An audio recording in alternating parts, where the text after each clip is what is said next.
Analytics is not one of those words that inspires action.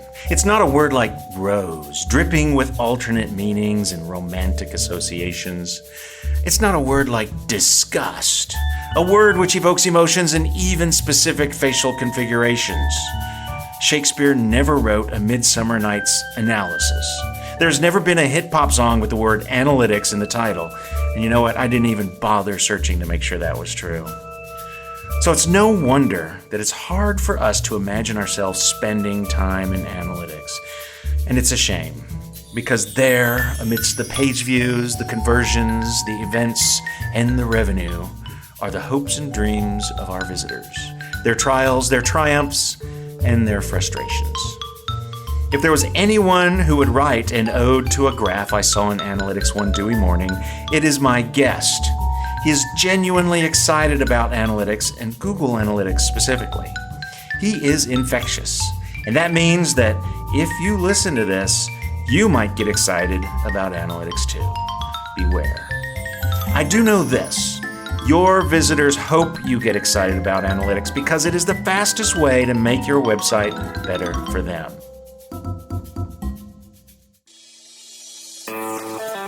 Welcome to Intended Consequences, a podcast from Conversion Sciences.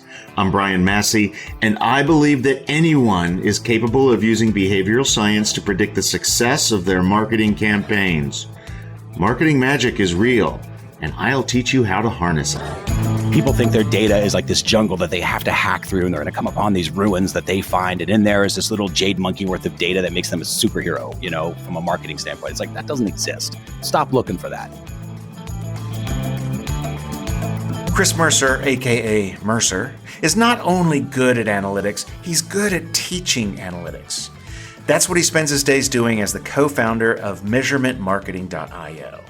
Chris and his team help people like you discover how to grow your business using tools like Google Analytics, Google Tag Manager, Google Data Studio, and more. Chris is my go-to guy whenever someone asks me how they should start off in analytics. His model is great for small business owners or marketing teams who want to learn and expand their skills and build a system to help them grow. Essentially, Chris helps people get to know the numbers and then to grow the numbers. So how can anyone plug into Google Analytics, and where do you start?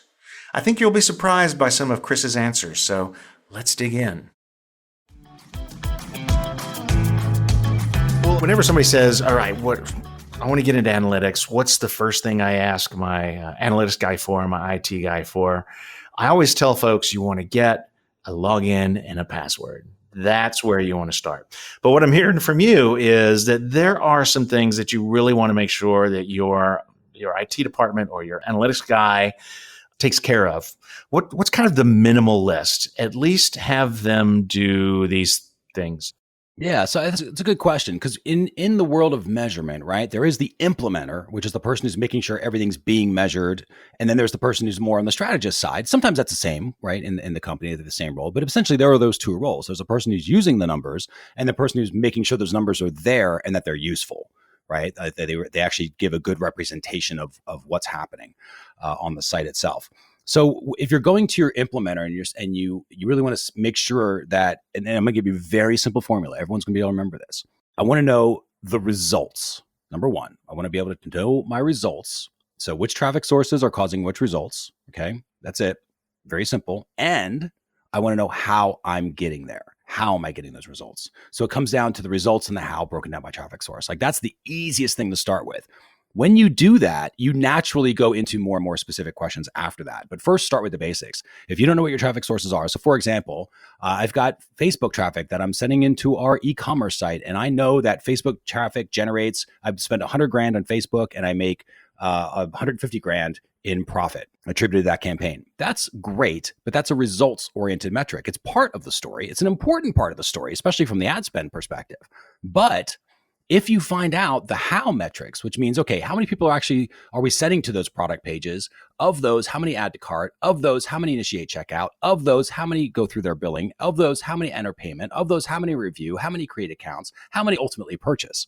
And you see all of a sudden, there's a lot of how metrics there, right? There's a lot of how measurements that you can see.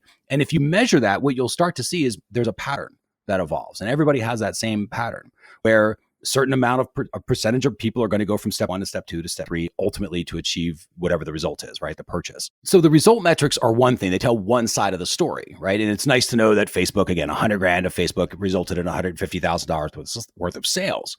But it's almost more important to know how you're actually achieving that result. So for example, if you're sending them to a product detail page, and then from that product detail page, how many actually add to cart?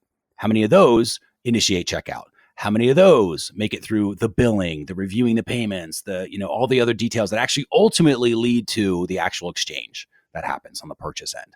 So when you measure all of those different how metrics that come through, you start to see a story that you otherwise don't have any visibility into. And that's what's important, I think, when it comes to measurement. It's not only knowing what your results are, but it's knowing how you're actually achieving those results. I like the implementer, monster truck rally. Sunday, implementation. Exactly. But it's true. It's kind of a cool thing to have that separation in roles, because then like your strategists don't think that they have to be an expert at going in analytics, because some people are just not numbers oriented in that way, right? They can see the story, and if you tell them a story of what's going on with behaviors, they can instantly take action, but they don't want to necessarily get in there and set up an element of visibility tag and tag manager.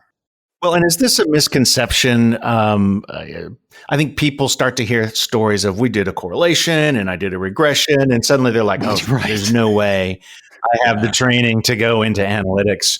But it's not about going in and looking at the tumbling characters like a screen in the Matrix and somehow teasing out what's going on there. You have a very straightforward way of helping folks answer specific questions. And I think you like to start with the source medium report. Is that right, in Google Analytics?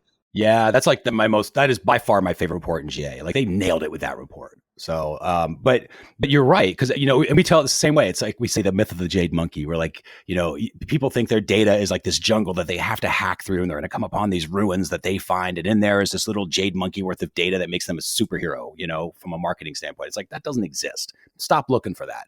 Just even believing that's a thing makes it harder than it needs to be. But if you believe that analytics will just be like, yeah, I'm going to go to analytics and it's going to answer a question.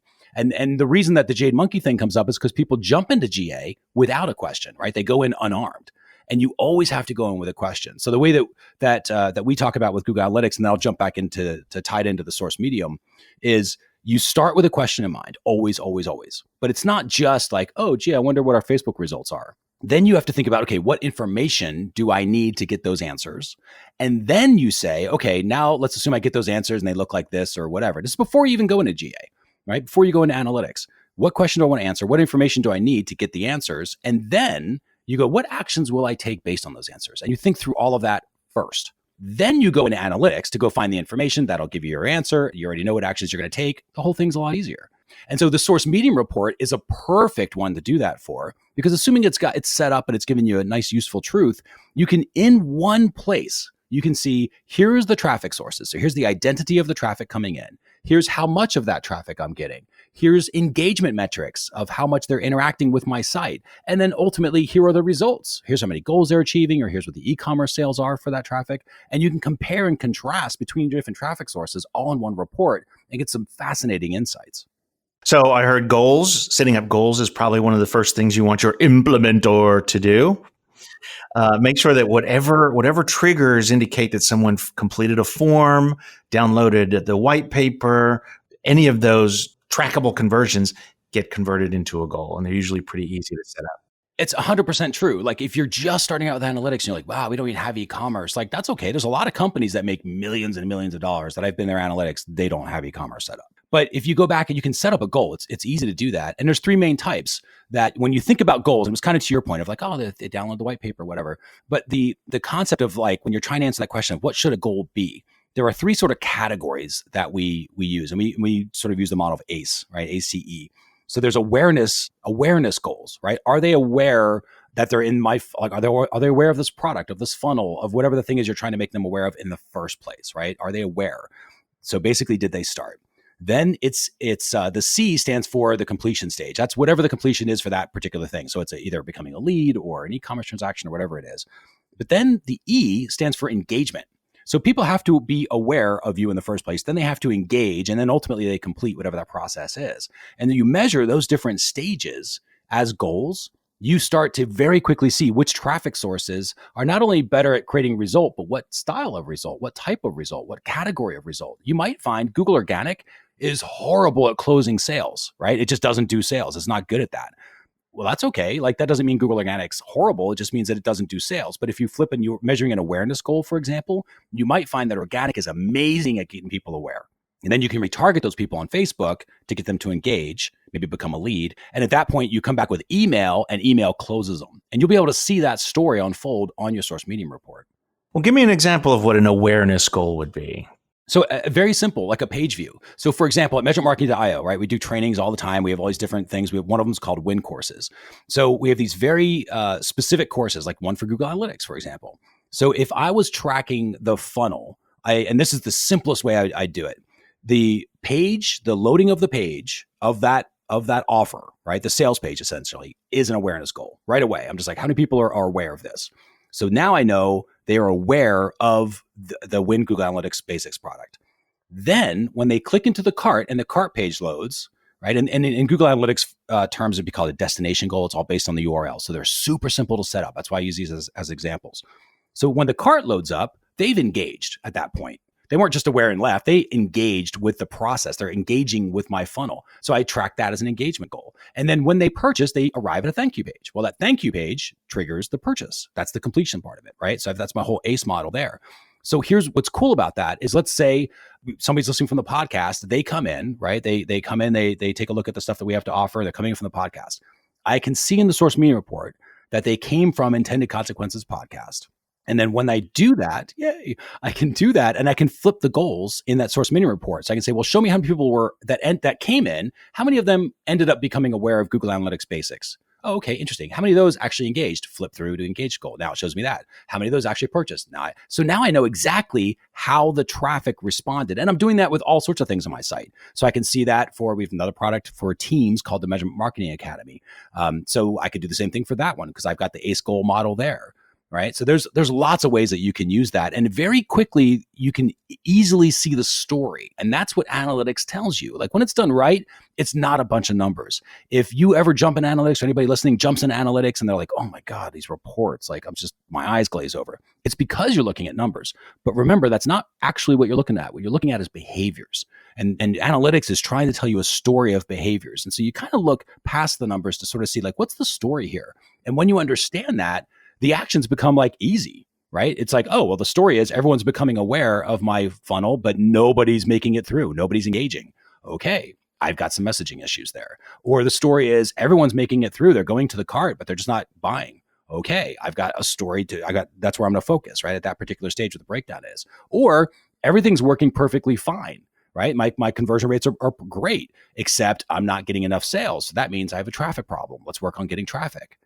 So the story, the better story that you can measure, right? You're kind of limited to what you can do is limited by the story that you can read.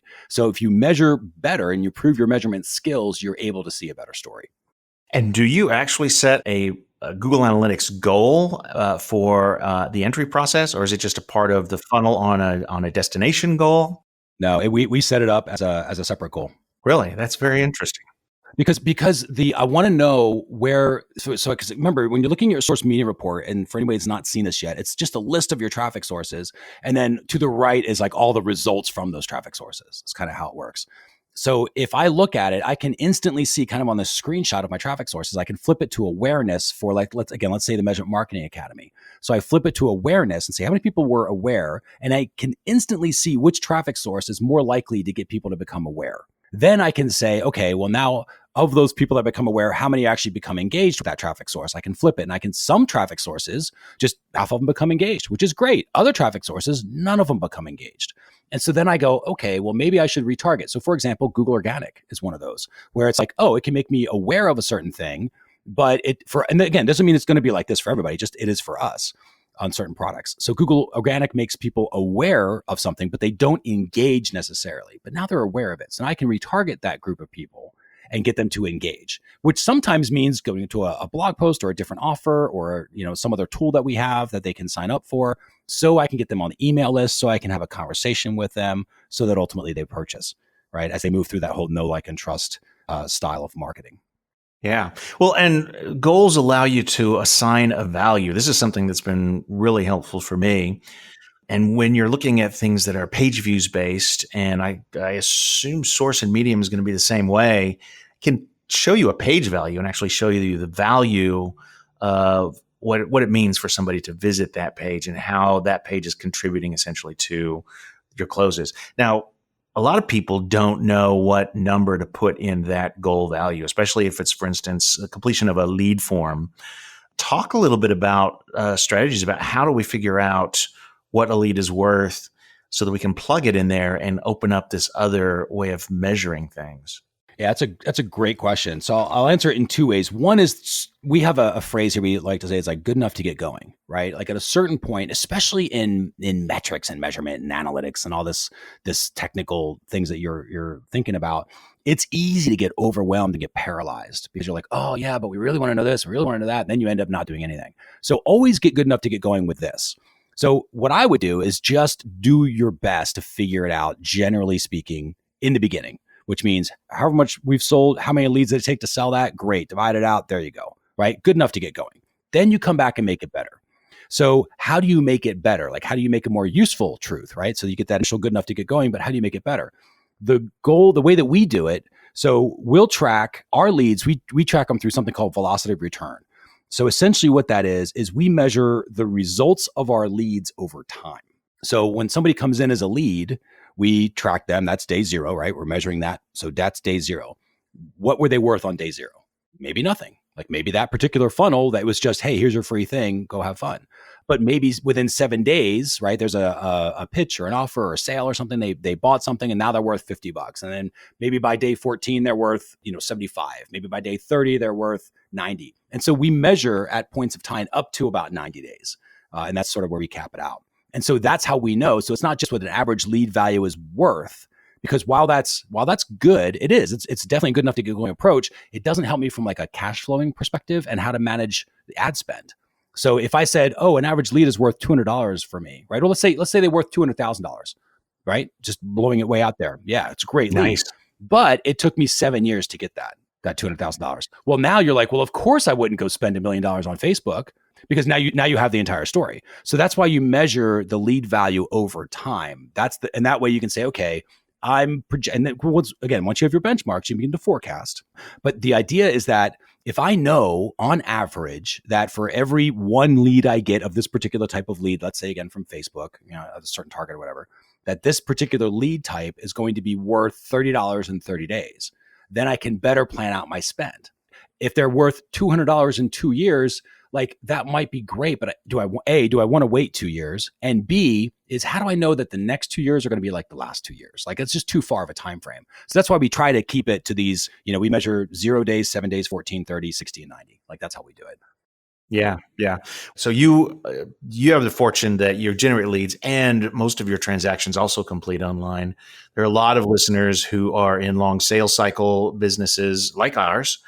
And so sales, there's this whole other sales group. Depending on how big your company is, there could be a really big gulf there.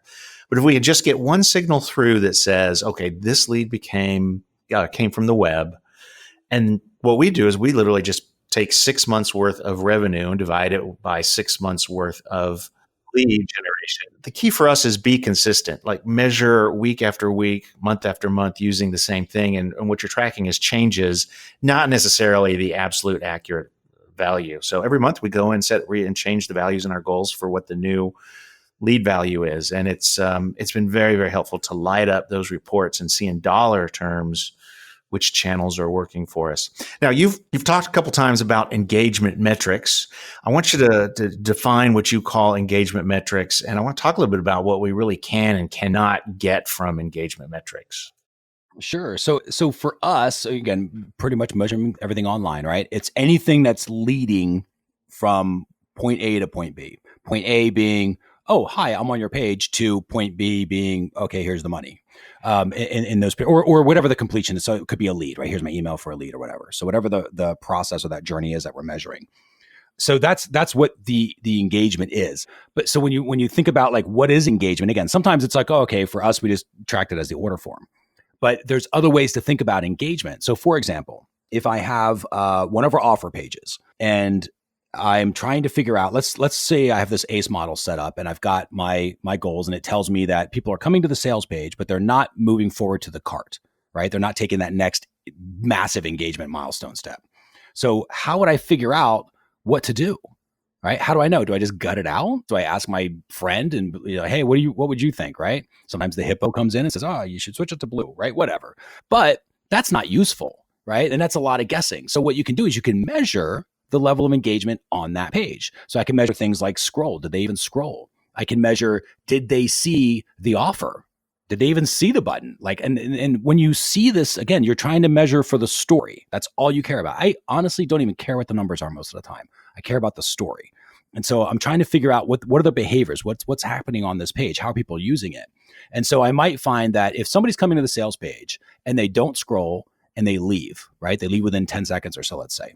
That's a form of engagement. It's not the kind I want, but it's useful to know because I go, you know what? This lead is they're not getting pulled into the copy. They're not coming into the page. They're not engaging for whatever reason. Could be because the ad said, hey, go check out our widgets. And then the landing page was for sweaters. And they were like, well, that's weird. So it could be something like that.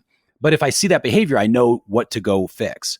It could be that, okay, let's pretend it's a product detail page I'm sending to. So I send traffic to a product detail page on something like a Shopify store.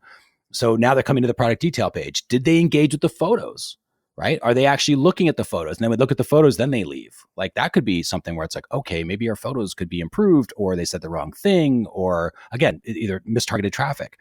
And that's something that Shopify is not going to automatically track for you. That is going to require you to your implementer to go in there and add something. And Shopify does a pretty good job with the e-commerce tracking right out of the bag. Yeah, they get these general steps, but kind of to your question, right? Which is like, okay, what can we measure when it comes to engagement? And essentially, like the way to think about it is you can measure almost everything that's happening online. Like I can measure every click that happens on the page. I can measure scroll. I can measure if they interact with a video. Maybe I've got a video demonstration of the product. I can see if they've seen that or not, right? So those are all these different aspects of measurement that help tell the story of how the user is essentially experiencing your site. And for me, I always think about it from an offline world. So if I have a store, a physical retail location, do I just let people come in the door and then like don't see anything else and I count the money at the end of the day? No, of course not. I come in the door. I want to see how they're going through the store. I want to see what products they're interested in. I want to see if they pick products off the shelf and put them back. If they pick them off the shelf, they're putting them back. Maybe I'll hire a salesperson to say, hey, listen, let's talk about this product. Do the exact same thing online. That's what retargeting is essentially, right? Is that behavior. So in doing that, it's helped us to really take this model from that offline thinking of how would I do this if it was a physical location to, okay, let's model that online. And as I said, that makes the story just a lot easier to see. Yeah. So tracking scroll requires some special code. Do you have like a toolkit that someone can drop in and it will do things like track scroll time? For instance, a bounce, someone could be on your site for 30 minutes. And if they don't switch pages, Google Analytics will count that as a bounce. In fact, there was a blog post way back in the day that I first read that introduced this concept of adjusted bounce rate. You know where I read that blog post? I hope it was one of mine. It was one of yours. It was. It was great. But I'll tell you, so in order to set this up, it's deceptively simple. You just have to use the proper tool. So yes, you could work with the developer and get them to custom code your site. But I'll tell you, even if you go down that route, it's difficult because it's sort of it's immovable, right? So now it's like, oh, we want to adjust the labels. Okay, got to bring in the developer and they got to rip apart the code again. So I honestly, I don't know if I would go down that route. Instead, I would use a tool like Tag Manager. Tag Manager is built to do this, right? And honestly, to set up scroll tracking takes anybody that knows what they're doing in Tag Manager, which is there's a tiny learning curve to it, but it's fairly quick. So I want to address the engagement metrics because generically, when we talk about engagement metrics, we're talking about bounce rate, time on site, pages per visit, and people will often come to us and say, "We're trying to reduce our bounce rate on this page." And the thing is that a lot of these engagement metrics, which are different from yours, where you're measuring interacting with content and how far they're scrolling down the page, don't correlate to higher conversion rates or even higher average order values. And so what's the best way to use those? Do you just ignore those sorts of things? How do you use these softer metrics? I keep those metrics at a higher level in when it comes to my analysis of looking for the story, right? If when I'm trying to read the story. So for example, something like the source medium report, I come in and I'd see those metrics there, bounce rate and pages per session, everything else. So I look at that. I don't care what the number is. The number technically doesn't matter to me at all. What I care about is the pattern, right? I'm looking for the truth is in the trend, the power is in the pattern. So I'm coming through there and I'm going, okay, well, this particular page has a bounce rate that's twice as high as these other pages. That's what matters to me, right? I don't care if one's 30% or one's 60%. I care that one's twice as high as the other, or one's half of what the other one was. So then I'll look at that and I'll say, okay, is that does that make sense, right? The most powerful question I think you can ask in Google Analytics is, does this make sense? So does it make sense? And I go, yeah, that makes sense that I have a really low bounce rate, let's say on my member login page. Of course I do, because they're coming to the membership site to log in. It makes sense that does. But if I have a really high bounce rate on that page, it wouldn't make sense, because that means something's off. Now, assuming let's say it doesn't make sense, where I'm like, man, that's off. Then I go into this sort of these deeper level of custom engagements. And what I do is I use Tag Manager to measure for all of those, right? So Tag Manager collects all this information and it sends it to Google Analytics in the form of an event. It's all called an event in Google Analytics. It's a place where you can measure very specific behaviors.